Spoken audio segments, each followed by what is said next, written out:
Thank you so much for coming. I want to first thank Andy and Lindsay for the phenomenal program you guys put on last summer. I had the opportunity to work with colleagues and spend a whole week reflecting on what does it mean to reflect on your calling and your Christian calling, and how does that intersect with my work here and my research. And it's not often that you have that type of time just to sit and think and reflect and read. And then we carried that over to last fall. So thank you. It was very valuable for me, and I enjoyed that so much. I also want to thank my colleagues and students. It's great to see people here. Thank you for coming out, and so I can have the opportunity to share my thoughts and my heart. It's not often that I get to share my research and my faith, so this is a special time. I titled today's lecture, Bringing Hope, partly because we work at Hope. There's another, but also because it's important to me in my life's calling to help students with different abilities see the hope that they have to overcome barriers, specifically in special education and in working with kids with autism. So it's advocating for children with different abilities. I'd like to highlight something else that I stand for as an educator and a practitioner is I like to think of it as different abilities versus kids who have disabilities. And this stems from my faith. And it's because I believe that every kid is an image bearer of God. And God doesn't create people unwhole, right? God creates people with different abilities. And if we as a society and as teachers and practitioners can view our children that way, I think it will change the way we include them in the classroom and in society. So we read my life verse, but this has been a verse that has been with me since middle school. And so it's something that I always come back to. I try to reflect on this at the beginning of every year as I'm planning things, just to ground me. But it says, surrender your whole being to him to be used for his righteous purpose. And that is my goal as an educator and as a practitioner in this area. Also, I believe that my goal is to help kids break barriers and then unleash their potential, and to help them see the potential that they have so that they're not held back by obstacles that they may have to overcome, but so that we can have this mindset of growth and unleash this for them.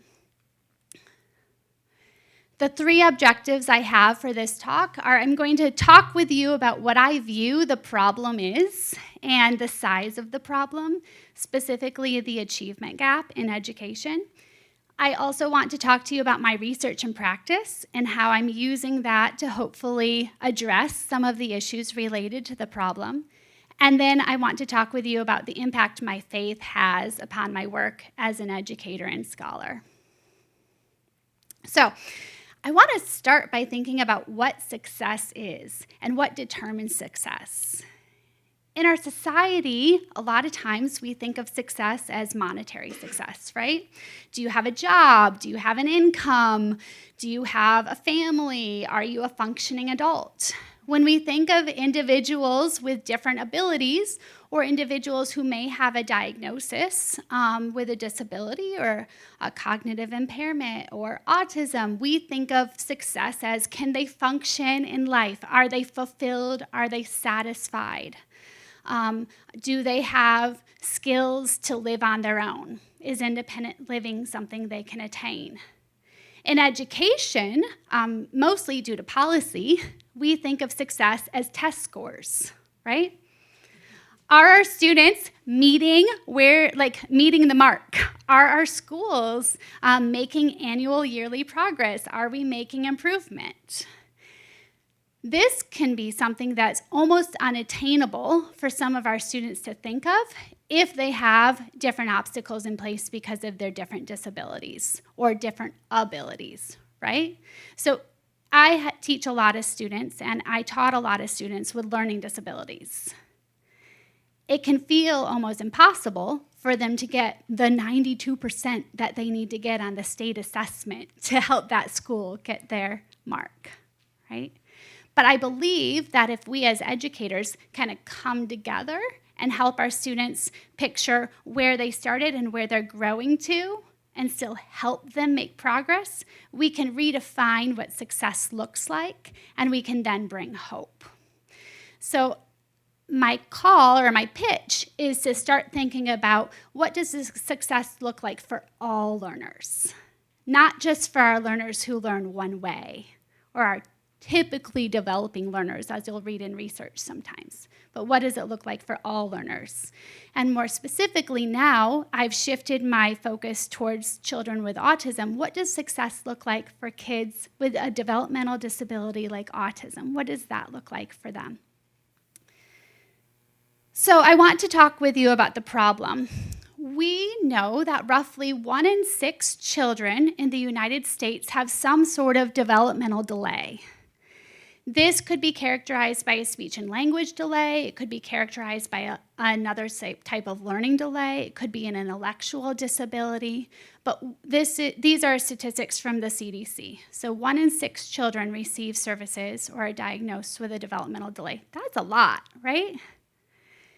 We also know that 1 in 59 children in the United States, approximately, according to the CDC, are diagnosed with autism. That's also a large percentage of our population. We know that we, as a nation, do a pretty good job of providing early services to children. So roughly 750,000 children across the United States receive early childhood services funded through our federal and state dollars in order to address the needs of these kids with a developmental delay or the needs of kids with things like autism, all right? And then we know that as kids age, they move into our education service, right, in our education program. And currently, as of 2015, these are from 2015, we have 7 million kids in the United States who are receiving special education services in an effort to try to close this achievement gap.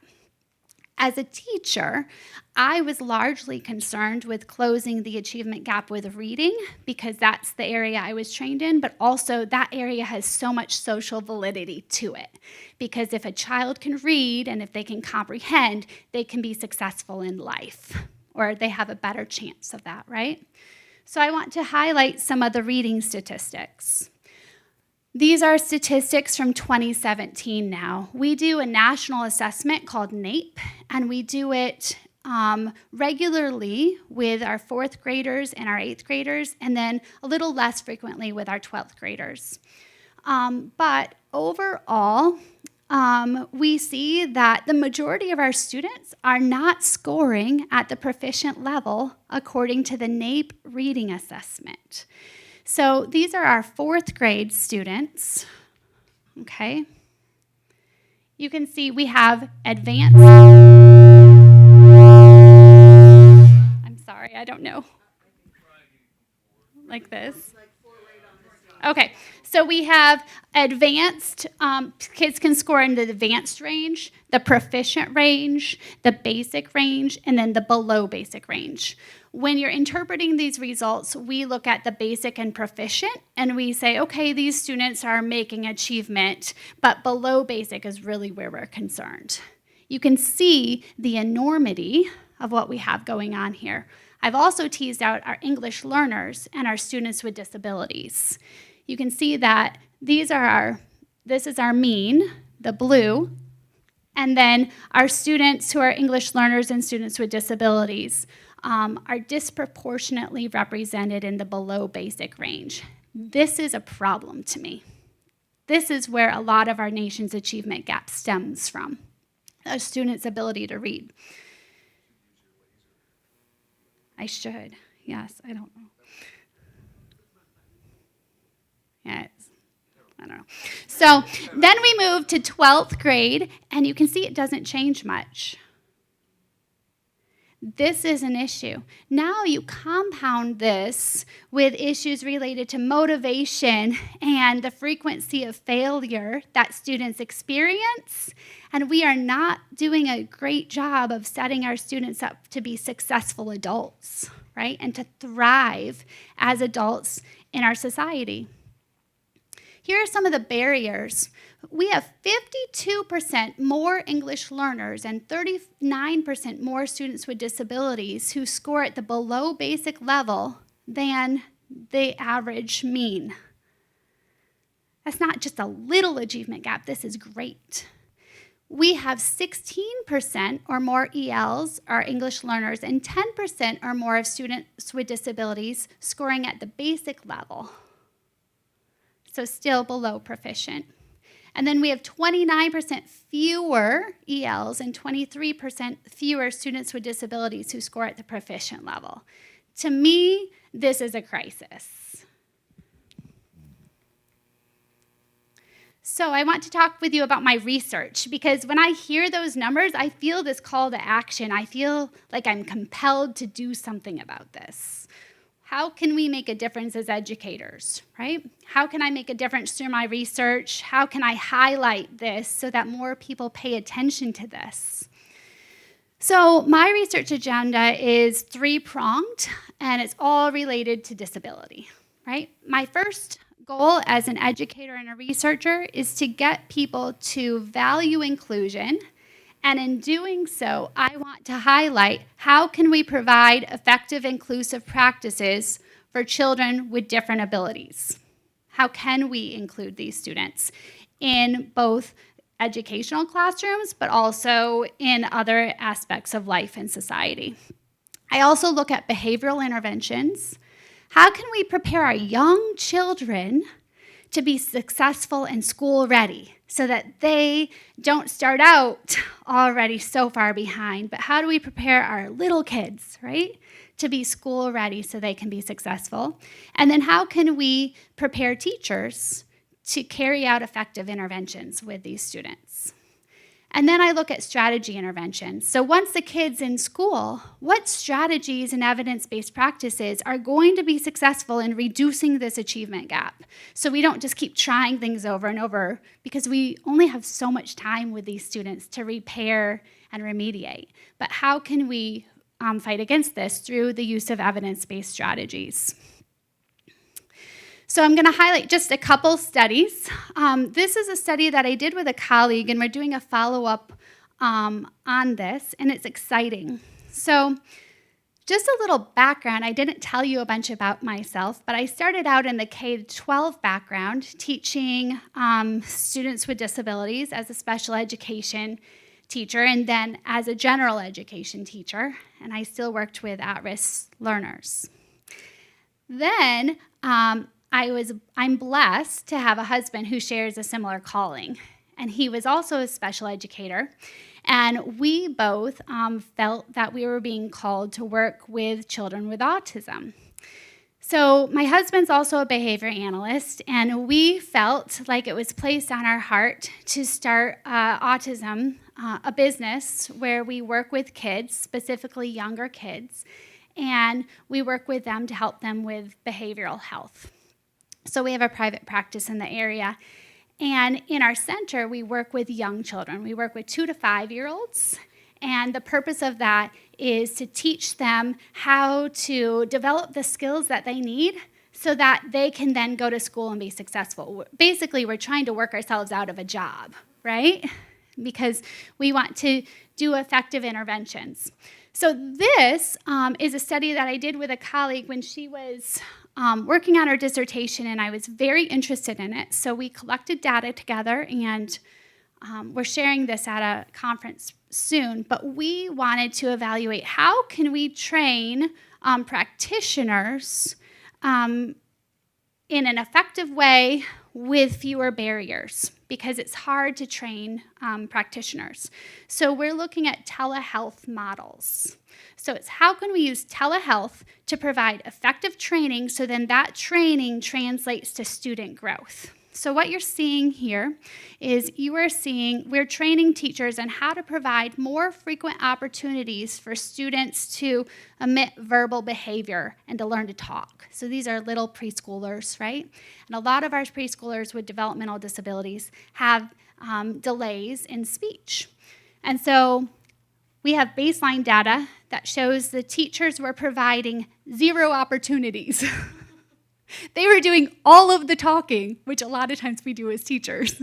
And then we provided telehealth training and collected data, and I had the opportunity to watch all of these videos and code the teachers' behavior, and the teachers provided a lot of opportunities, and we simultaneously saw a lot of growth in the students. So this is beautiful.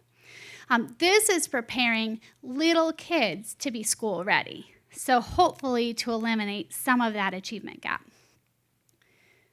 Another study that I'm presenting on this spring and that I've been working on is a reading intervention study. So what do we do when we have these students in the K-12 setting and they're still not thriving?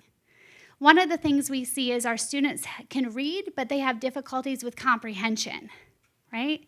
And to me, comprehension is like the holy grail of reading. If you can read, it's great, but if you can't understand what you're reading, it doesn't do much for you. And specifically expository text. Our students who have different abilities have a hard time reading science, math, all sorts of different types of expository text.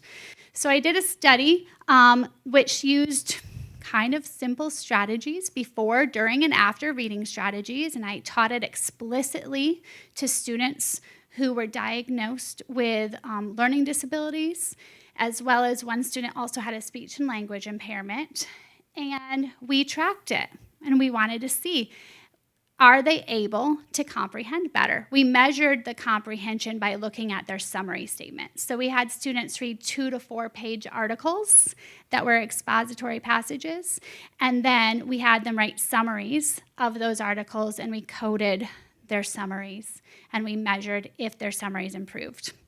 You can see here, this is where they started. They're all in the failing range, okay? And then we had training, and they improved. They didn't get to 100%, but with just 5 sessions, they had drastic improvement. This shows promise. This was easy to implement. This is something that teachers can do in the field. So I wanted to highlight these 2 studies because they address the achievement gap and they address my passions for helping kids improve. I did follow-up interviews with the students who participated in this study, and some of the students were like, I don't like reading, it wasn't that great, right? Their motivation to learn has been so greatly affected by a history of learning failure. But some of the other students, actually, I believe all of these 3 students, their motivation scores increased. But once something starts to click, you get excited about learning.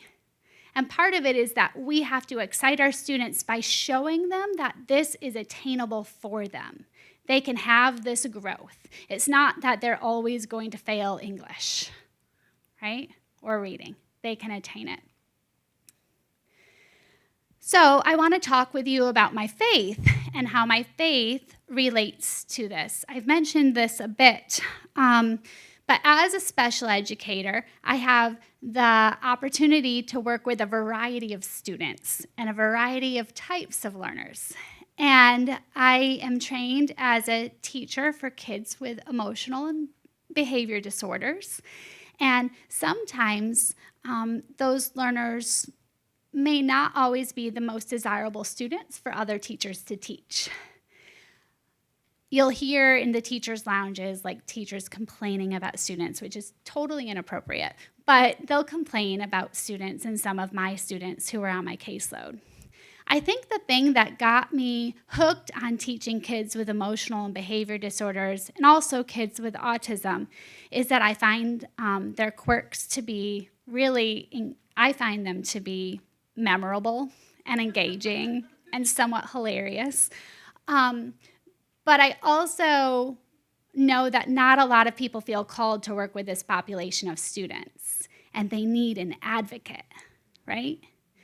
These are not the kids that we can just say, hey, it's okay if we just kind of let them fall. We've got the rest of them. No, in my mind, we can't let any student fail. And so what helped me as a public school educator was to make sure that I'm always viewing kids as image bearers of God. So even when a kid would come into my classroom and maybe not say the nice things to me, which they did semi-frequently, I just had to remember, this student's an image bearer, and they deserve respect. They deserve love.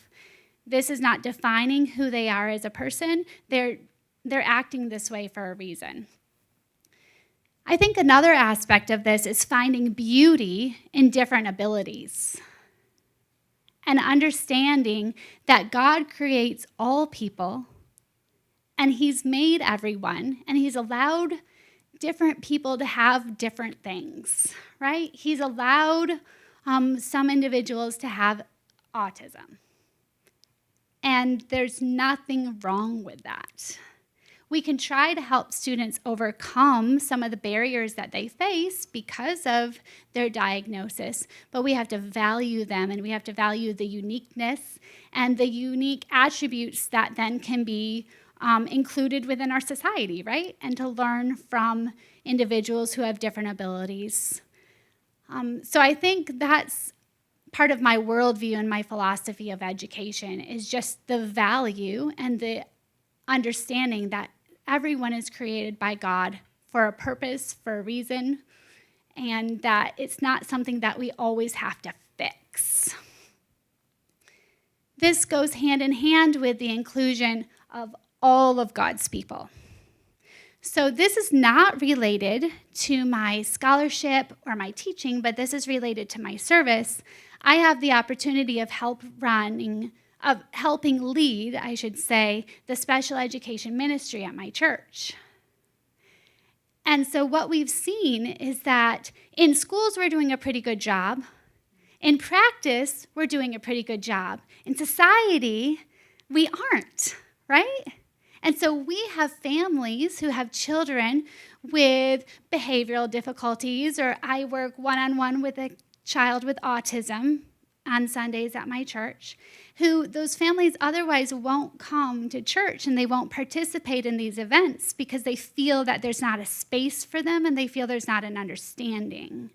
So I think where we need to move is we need to move past what's mandated by policy, but then into how can we include individuals with different abilities in society as a whole, and how can we value that? Right? And how can we see it as a reciprocal relationship? We are learning from them, and they are learning from us, and we are all together. I think that's really important, and I think that is something that I strive to help promote. And then I think the last thing I want to leave with is just the notion that all people can grow and learn. You know, in the 19th century, we had this notion of fatalism, right? That if you had something, you were stuck with it, and you weren't going to overcome this. I think we, as people and educators and practitioners, have to continue to promote to others the idea that everyone can grow. We might not all grow at the same rates. We might not all achieve the same things, but we can grow and we can find a lot of pleasure in that and a lot of success in that. And so when I go back to the title, Advocating for Success for children with all abilities, right, or different abilities, I want us to have the growth mindset in thinking, what does success mean? We probably have to redefine success and then set markers for growth. So.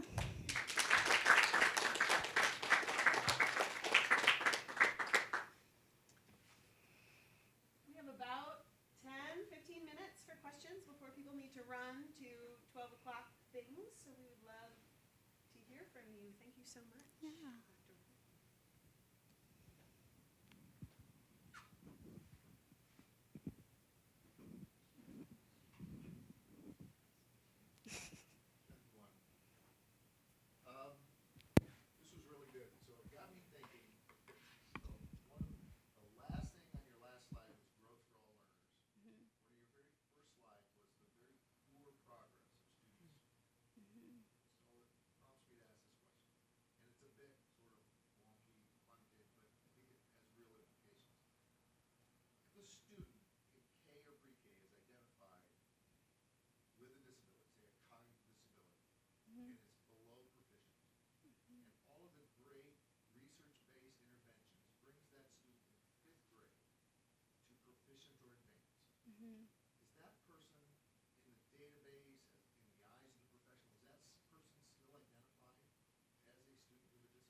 So to answer your question, probably. So if they still receive services from the school for disabilities through special education services, the school then reports on that to NAEP. So, but what you're seeing is the disproportionality there, because roughly 14% of our our population of special education in the US right now is 14% of students in American public schools receive some sort of special education services. But we have far greater numbers of students who are performing below basic and basic. So something's still not working. But as long as they're in the category of receiving services, they would be a part of that particular panel of the data. Yes. For now until they leave the system. Unless they're dismissed from services, which happens frequently with kids who receive services for emotional impairments. So you can experience depression, and then you have therapy, you have medications, and you no longer need services because it's not having an educational impact. So then they may be dismissed. But yeah, and then students with disabilities who are lumped into that include the range of disabilities that we have within special education law. So it can be kids with a cognitive impairment, or a child with autism, or a child with cerebral palsy can even receive services through other health impairment. And what's the pathway to that? Is it a 504 plan? How does a student get in? Mm-hmm. Through the parents' initiative or through a teacher recommendation? Yeah, so it can be either. Anyone can recommend that a student be evaluated, and then the schools have a certain amount of time that they're allowed to get those evaluations done.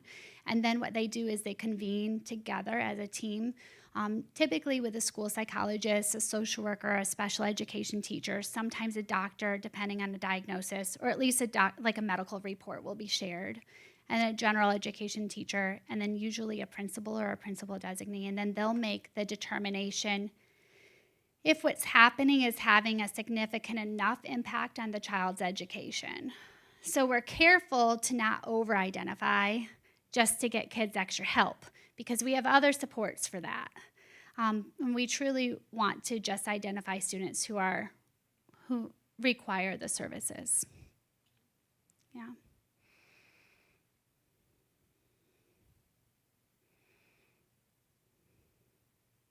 Yes. I really appreciate you highlighting the differences in test scores between these groups. And yet at the same time, test scores seem like highly inadequate for a way of gauging progress when we're talking about progress on so many different dimensions. Mm-hmm. So let me give you a hard question. You were governor of the state of Michigan, and you wanted to know, are we making progress Yeah. for these subpopulations that we're especially concerned about? And you wanted to go gather information kind of at that scale beyond a test score. What would you, maybe we're already doing something, but what would you ask for?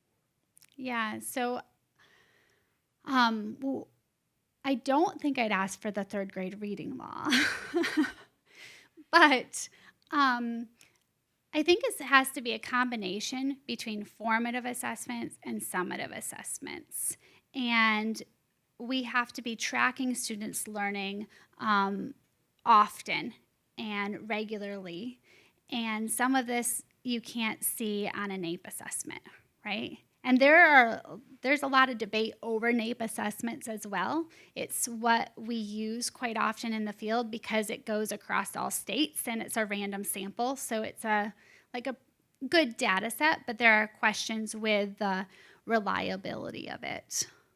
Can you give us an example of a formative assessment? Yeah, sure. So a formative assessment would be if I'm teaching students how to make inferences when they're reading a passage.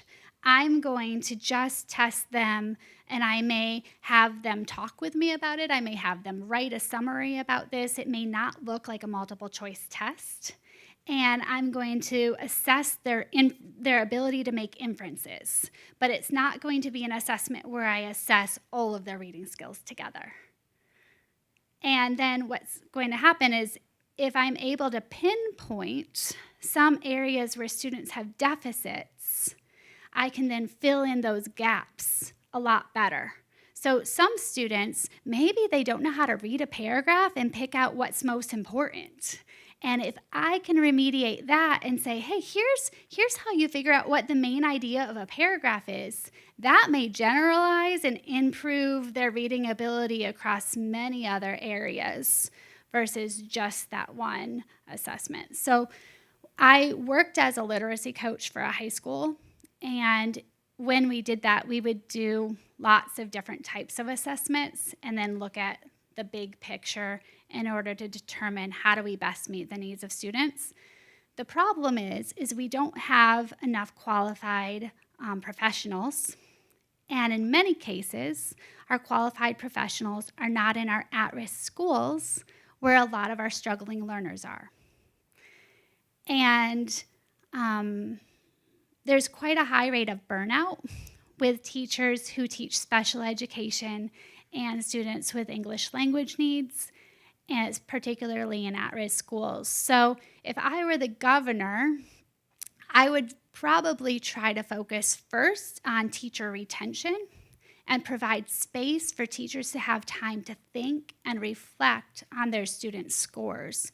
And I'd probably make changes system-wide that way versus just look at student scores.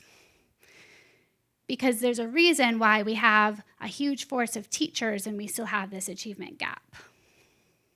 And it doesn't always come back to teachers being like bad teachers, right? We have great teachers in the field.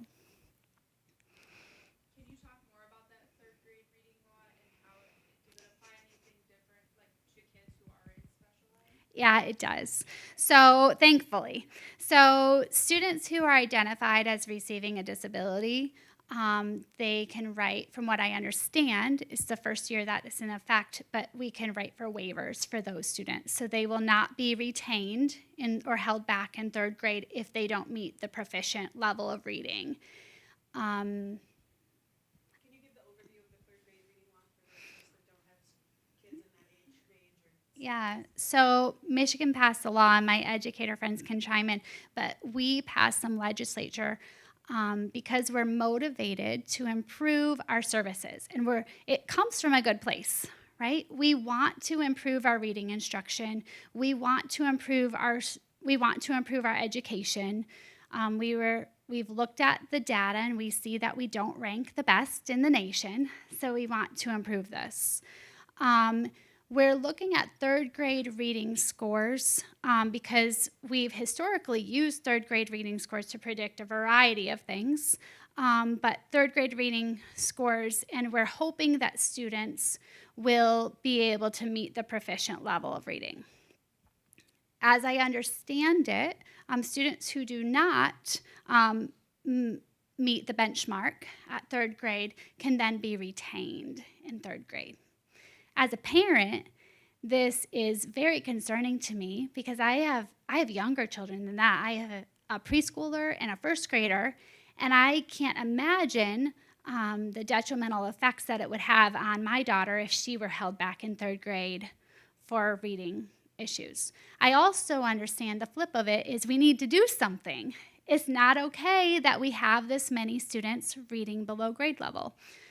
I'm not entirely convinced that this piece of legislature will help us make the traction that we need to make. I think that energy and effort should be placed on professional development for teachers and giving teachers time to work more with individual students and to help students succeed, because we're also putting a lot of stress and pressure on both our teachers and our students by doing these regular assessments.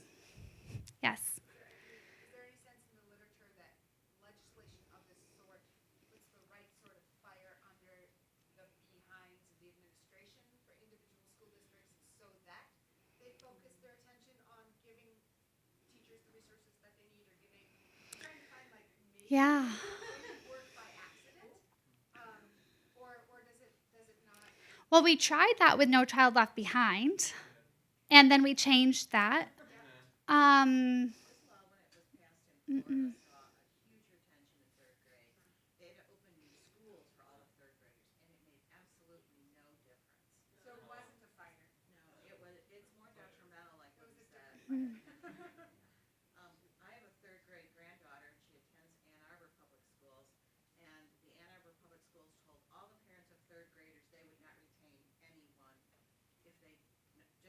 they didn't meet the score. That if they retained someone, it would be multiple factors. So to relieve the pressure, I think my son, when he first heard about it, was like freaking out, even though his daughter's been reading, Yeah. So is it naive to imagine that all of these problems can be solved by just changing to a growth model of assessment rather than a criterion model?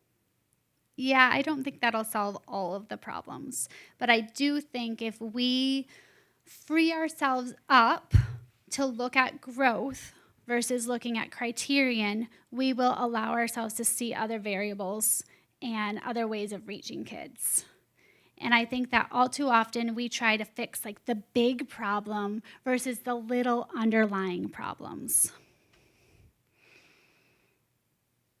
Yeah. I have an out there and it's sort of personal question, but I will say this. My son's teacher is a Hope grad and she's fantastic. So kudos to the education department there. So it doesn't have like a cognitive impairment, but he just didn't have the opportunity to go to school until he was with us like 5 months ago. They put him in 3rd grade even though he's 10. So I'm wondering, like, do you notice that these same kind of things work with kids who just have like an opportunity situation versus like a cognitive impairment? I don't know if that's the right term Yeah. to use, but Is he an English learner? no. Okay. But his parents, like, he's a foster kid. His Yep. parents just didn't let him go to school. Yeah. Yeah, so I mean it will be more challenging just because he doesn't have the background knowledge and the educational experience to build on, right? And we know that we construct our knowledge and you're going to construct it based on all of your past experiences.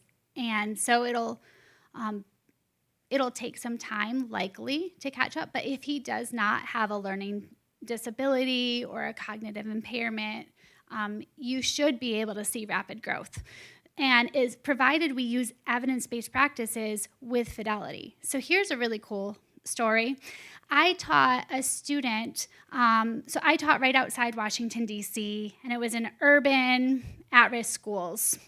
A great school district. It was for Fairfax County Public Schools, and I was blessed to teach there. But the student population that we had in the schools I wanted to teach in came with a lot with them, right?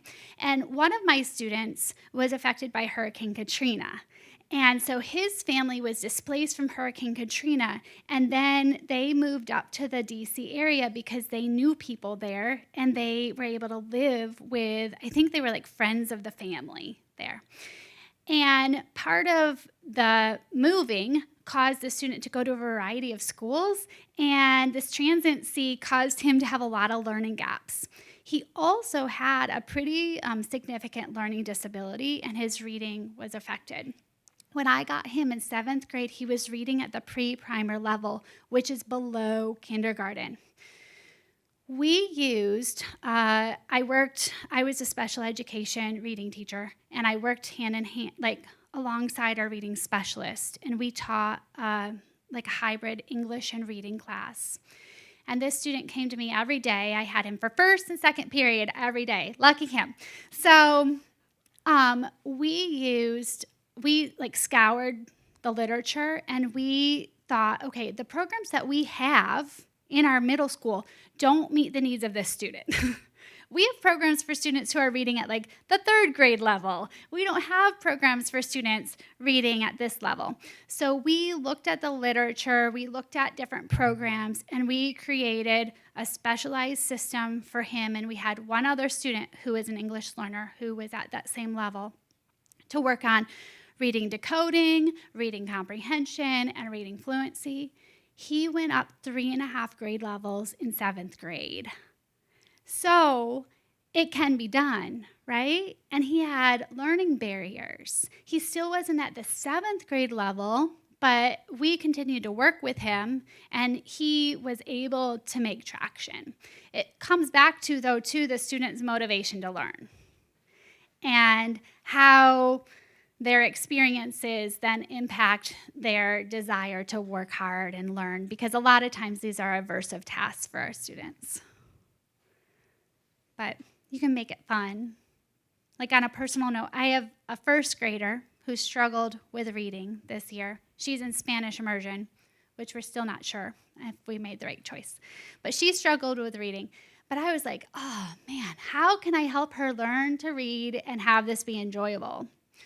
So, you know how kids like to watch YouTube videos of other kids playing with toys? I don't know if the parents know this, but this is a thing. So we started setting up my phone and our iPad, and we would play like YouTube with reading content. So she would have to practice reading with her toys. So her little like Peppa Pigs and LOL dolls are now reading the books, and that was motivating and engaging for her. So I think part of it is learning how to motivate individual kids and then using really good strategies. I have one last question. I'm host prerogative, right? Yes. So this is an abstract question, but I think it's implicit in what you talked about, but I'm wondering if in 30 to 60 seconds you can make it more explicit. There's some tension here between the worldview that you talked about, that every ability is beautiful, right? And that that God doesn't make Yes. people not whole, right? And trying to break barriers and increase learning and meet standards. And could you just talk for a minute about how you hold that tension for yourself, or where you think that comes from? Either one is fine with me. But there's sort of this difficulty, right, to hold both those things at the same time. Yeah, I think I still grapple with how to fully understand this myself. I think that my faith tells me that people are created by God. We are image bearers of God. And to me, that means we're a good thing and we're planned and God has a purpose for us. I think our societal understanding of what is good doesn't always align with my biblical understanding of what is good. And I think so for me, I have to continually revise what is success, what is achievement in God's eyes. Beautiful. Thank you so much.